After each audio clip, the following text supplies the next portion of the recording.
اور جناب ابو بکر صدیق جیسا مرید بھی کوئی نہیں۔ یہ جو توانائی ہے، ہمارے ہاں لوگ مانتے ہیں اپنی مرضی کی چیزیں، جناب صدیق اکبر نے اس طرح مانا ہے جس طرح نبی پاک نے ماننے کا حکم دیا ہے۔ حضور نے فرمایا جب تجھے کسی سے محبت ہوتی ہے تو وہ تجھے بہرا بھی کر دیتی ہے، گونگا بھی کر دیتی ہے، اندھا بھی کر دیتی ہے۔ نہ انسان محبوب کا نقص دیکھ سکتا ہے، نہ سن سکتا ہے، اور نہ کبھی اس کی زبان سے وہ جملہ ادا ہو سکتا ہے۔ جس کو محبت ہو، جس نے بات سن لی وہ بھی محبت میں کچا ہے، جس نے بیان کر لی وہ تو فیل ہے نا، بالکل ہی وہ تو ناکام ہو گیا، اور جس نے دیکھ لی اوہو ایسا نہیں کرنا چاہیے تھا، اس نے بھی ابھی پیار نہیں کیا۔ یہ وہ الفاظ ہیں حدیث کے جو خود رسول پاک نے بیان فرمائے۔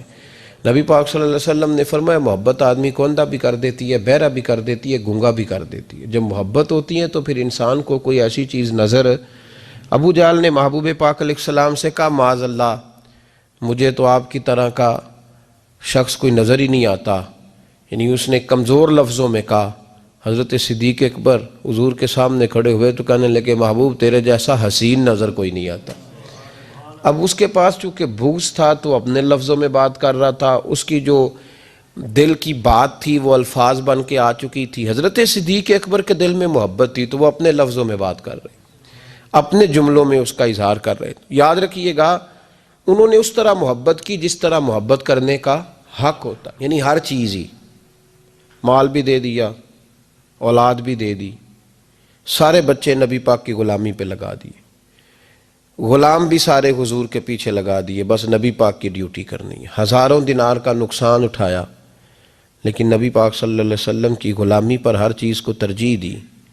بات تو ہم نے بڑی دفعہ سنی ہے پر کبھی اس کے حسن کو بھی ملاحظہ فرمائیے نا، کبھی ذرا ملاحظہ فرمائیے نا۔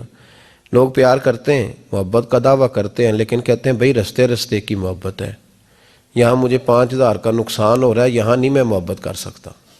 یہ نقصان 5,000 کا کون برداشت کرے؟ محبت ضرور ہے پر اب اتنا نقصان کون برداشت کرے؟ جناب صدیق اکبر کا کمال دیکھیے کہ مال کا نہیں جان کا نقصان برداشت کرنے کو بھی تیار ہے۔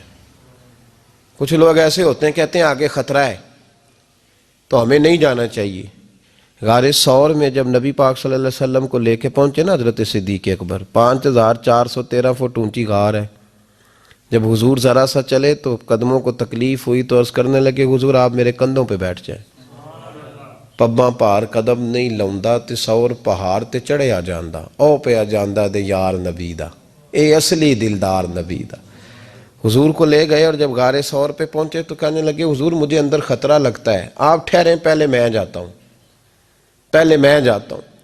جناب صدیق اکبر تشریف لے گئے اور دیکھیں نا سالوں پرانی غار پڑی تھی، اس میں بڑا کچھ تھا لیکن جناب صدیق اکبر نے پگڑی پھاڑ پھاڑ کے غار صاف کی۔ پھر جہاں سوراخ تھے نا، خطرہ تھا کہ کوئی سانپ بچھو نہ نکل آئے، وہاں چھوٹے چھوٹے ٹکڑے رکھ کے غار کو بند کیا۔ جب مکمل تسلی کر لی تو کہا حضور اب آپ تشریف لے آئیے۔ اب جب غار سے نکلے نا جانے کے لیے، اس انداز کو بھی ذرا دیکھیں۔ لوگ آج خشک دین کے بڑے قائل ہیں، کہتے ہیں بس ٹھیک ہے نماز پڑھنی چاہیے، روزہ رکھنا چاہیے، اتنی لمبی باتیں، آپ معرفت کی بات کرتے ہیں، آپ محبت کی بات کرتے ہیں، آپ وارفتگی کی بات کرتے ہیں۔ کچھ لوگوں کو تو لفظ عشق ہی بڑا برا لگتا ہے، وہ اس جملے تک جانا ہی پسند نہیں کرتے۔ وہ خدا کے بندو یہ بھی تو انداز دیکھو نا صحابہ کا، جب نبی کریم سید عالم صلی اللہ علیہ وسلم کو لے کے وہ نکلے نا غار ثور سے تو حضور کے ساتھ ساتھ چل رہے تھے، تو کبھی نبی پاک کے آگے جاتے تھے، کبھی حضور کے پیچھے، کبھی دائیں کبھی بائیں۔ تو محبوب کو پتہ ہے، پھر بھی پوچھا ابو بکر یہ کیا کر رہے ہو؟ تو عرض کرنے لگے حضور مجھے شک ہے کہ کافر طاق میں چاہتا ہوں اگر آگے سے تیر آئے تو وہ بھی میرے سینے پہ لگ جائے، پھر مجھے خیال آتا ہے ہو سکتا ہے پیچھے سے آ جائے تو پیچھے ہٹتا ہوں کہ اگر پیچھے سے کوئی نیزہ آئے تو وہ بھی مجھے ہی لگ جائے، کوئی دائیں سے آئے تو وہ بھی مجھے ہی لگ جائے، کوئی بائیں سے آئے تو مجھے لگ جائے۔ طبیعت نہیں چاہتی کہ آپ کو ذرا سی بھی تکلیف پہنچے۔ یہ ذائقہ جب نبی پاک کے لیے لوگوں کے دلوں میں پیدا ہوتا ہے تو پھر اللہ تبارک و تعالیٰ دین کی روشنی روح تک عطا فرما دیتا ہے۔ امام فخر الدین رازی نے لکھا ہے، سینکڑوں سال پہلے کے مفسر، اب تو لوگ سارا کچھ کھاتے میں ڈال دیتے ہیں نا کچھ مخصوص لوگوں کے۔ امام فخر الدین رازی نے لکھا، دیکھیں بات بڑی سادی سی ہے لیکن حضرت ابو بکر صدیق کا بھی اپنا ذائقہ ہے. حضور نے انگوٹھی دی, کہا جاؤ اس انگوٹھی پہ نا اللہ کا نام لکھوا لاؤ. پہلے یہ بتائیے کہ چھوٹے چھوٹے کام اتنے بڑے بڑے لوگوں کو بھی بتائے جاتے ہیں. یہاں تو پانی پلانے کے لیے اور بندہ ہوتا ہے, اور جو تھوڑا سیانا ہوتا ہے وہ کہتا ہے یہ میری ڈیوٹی تو نہیں نا, میں تو صاحب ہوں, مجھے تو خود میں آیا ہوں مجھے پانی پلایا جائے, آپ یہ کیا کہہ رہے ہیں میں پانی پلاؤں. حضرت ابو بکر صدیق رضی اللہ تعالیٰ عنہ کو نبی پاک کام بتاتے تھے, اپنے ذاتی چھوٹے کام جو کوئی بچہ بھی کر کے آ سکتا ہے, لیکن یہ بھی میرے محبوب کی محبت ہے. فرمایا جو میری ذات کے تعلق سے کام ہوگا وہ میرا ابو بکر ہی کر کے آئے گا. جناب صدیق اکبر کو انگوٹھی دی, فرمایا جاؤ اس پہ اللہ کا نام لکھوا لاؤ. امام فخر الدین رازی نے لکھا ہے جناب صدیق اکبر گئے, کہتے ہیں میں نے لکھنے والے سے کہا کہ اللہ کا نام لکھ دو, پھر میری طبیعت نے گوارا نہ کیا کہ صرف اللہ کا لکھاؤں. میں نے کہا یار اس طرح کرو ساتھ میرے مصطفیٰ کا بھی لکھ دو. حضور کا حکم کیا ہے؟ تو حضرت ابو بکر کیا کہتے ہیں؟ یہاں لوگوں کو بڑا شکوہ ہے, کہتے ہیں آپ جناب بڑھا کے حضور کی شان بے, اتنی بات کہو جتنی ہے, حد میں رکھو. اور میں نے کہا بیوقوف, تو حضور کی حد بتا دے نا, ہم وہیں تک رہ جائیں گے. بالغ العلا بے کمال ہی کشف الدجا بے جمال, حسنت جمیع خصال صلو علیہ وآلہ. تو حد بتا, ہم حد تک رہیں گے. نبی پاک صلی اللہ علیہ وسلم نے کہا میرا نام لکھو, اللہ کا نام لکھواؤ. جناب صدیق اکبر نے ساتھ حضور کا بھی لکھوا لیا. واپس لائے نا, حضور کو انگوٹھی دی تو اس پہ لکھا تھا اللہ, محمد اور ابو بکر. تو حضور نے فرمایا ابو بکر یہ تو نے کیا کیا ہے؟ میں نے کہا تھا اللہ کا لکھوا لا, تو میرا بھی لکھوا لایا اپنا بھی. جناب صدیق اکبر چونک گئے. امام فخر الدین رازی نے لکھا چونکے, عرض کرنے لگے یا رسول اللہ میں نے آپ کا نام تو لکھوایا ہے, میری طبیعت گوارا نہیں کرتی تھی کہ اللہ کا ہو اور آپ کا نہ ہو, خدا کا ذکر کرے ذکر مصطفیٰ نہ کرے, ہمارے منہ میں ہو ایسی زبان خدا نہ کرے. کہا حضور اللہ کا نام تو آپ نے کہا تھا اور میں نے ساتھ گوارا نہیں کیا کہ آپ کا نہ ہو, تو میں نے لکھوا لیا ہے, باقی اپنا میں نے نہیں لکھوایا. حضور واللہ میں نے نہیں لکھوایا. محبوب ابھی بات سن ہی رہے تھے کہ جبریل امین حاضر ہو گئے. عرض کرنے لگے یا رسول اللہ, رب فرماتا ہے ابو بکر گوارا نہیں کرتا کہ میرے نام سے آپ کا نام جدا ہو, تو رب گوارا نہیں کرتا کہ آپ کے نام سے ابو بکر کا نام جدا ہو. لہذا ابو بکر نے آپ کا لکھوایا ہے اور ابو بکر کا رب کریم نے لکھوا دیا ہے. تو بھائی محبت جب یہ روپ اختیار کرتی ہے تو اعلیٰ حضرت پھر بول اٹھتے ہیں, فرماتے ہیں اگر مصطفیٰ جیسا پیر کوئی نہیں تو پھر ابو بکر جیسا مرید بھی کوئی نہیں. حضرت ابو بکر صدیق سے کسی نے پوچھا آپ کی پسند کیا ہے؟ کہنے لگے ایک میری پسند یہ ہے کہ میری بیٹی مصطفیٰ کے گھر میں جائے اور حضور کی نوکری کرتی رہے. اور یا ابو بکر دوسری, فرمایا دوسری پسند یہ ہے کہ رب مجھے مال دیتا رہے اور میں محبوب کے قدموں پہ قربان کرتا رہوں. تو تیسری, فرمایا تیسری پسند یہ ہے کہ النظر الی وجہ رسول اللہ, حضور بیٹھے رہیں اور میں حضور کے چہرے کا دیدار کرتا رہوں, یہ میری پسند. انہوں نے اپنی زندگی ڈھال لی تھی نبی پاک کی غلامی میں, ڈھال لیا تھا اپنے آپ. اس لیے مطمع نظر ہی ایک تھا, زاویہ نگاہ ہی ایک تھا, سوچ ایک کی طرف رہتی تھی, دائیں بائیں جاتی نہیں. میرے بھائی جب محبت خالص کرنی ہے تو میرے اسا فرمایا کرتے تھے کسی نے حضور کا عشق سیکھنا ہے تو جناب صدیق اکبر سے سیکھے, ان سے سیکھو حضور سے محبت کس طرح کرنی. انہوں نے غلامی کس طرح کا انداز. ایک دن بیٹھے بیٹھے نا ایسے مسجد میں بیٹھے ہوئے تھے تو اچانک اٹھے, ہوش مند آدمی تھے, دانا آدمی تھے, بڑی ڈیوٹی کرنے اٹھے. تو جو ملک شام کی طرف رستہ جاتا تھا نا مدینے کا, اس رستے جانے لگے. امیر المومنین حضرت ابو بکر صدیق جاتے جا رہے ہیں. تھوڑی دیر گزری تو کچھ صحابہ نے کہا حضور آپ کدھر جا رہے ہیں؟ ہم بھی پیچھے پیچھے, کدھر جانا ہے؟ تو پلٹے تو رو پڑے. کہنے لگے ایک دفعہ نبی پاک صلی اللہ علیہ وسلم کئی دن کے بعد نظر نہیں آئے تھے, پھر حضور ادھر سے تشریف لائے تھے, تو میرے دل میں خیال آیا شاید آج بھی حضور ادھر سے آ جائیں. تو میں چلا, سب روگاں دا روگ محمد جس کا نام وچھوڑا.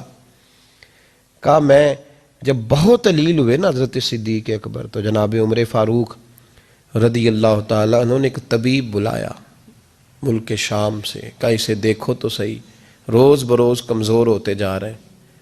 تو طبیب دیکھ کے کہنے لگا مرض تو کوئی نہیں لیکن ان کا دل بے چین ہے، ان کی روح پریشان ہے، یہ کسی سے بچھڑے ہوئے لگتے ہیں۔ تو حضرت عمر کہنے لگے صدیق کیا بات ہے یار، کس سے بچھڑے ہو؟ تو جناب ابو بکر نے آنکھ کھول کے دیکھا، فرمایا تجھے تو جیسے پتہ ہی نہیں، تمہیں تو جیسے خبر ہی نہیں۔ تو حضرت عمر بھی رو پڑے، بھائی محبت کی تو ٹوٹ کے نبی پاک صلی اللہ علیہ وسلم کے ساتھ ان کی وفاؤں کا رشتہ رہا تو پھر حد درجے کا رہا، ہر چیز قربان کی۔ یہ جو لوگ سوچ سمجھ کے چلتے ہیں نا، وہ بیچارے اپنے ذائقے کھو بیٹھتے ہیں سارے۔ حضرت صدیق اکبر رضی اللہ تعالیٰ عنہ کی زندگی بتاتی ہے کہ حضور کی غلامی کرو تو کھل کے کرو، ڈٹ کے کرو، پھر جو بچا بچا کے رکھتے ہیں ان کے پاس کچھ بھی نہیں رہتا۔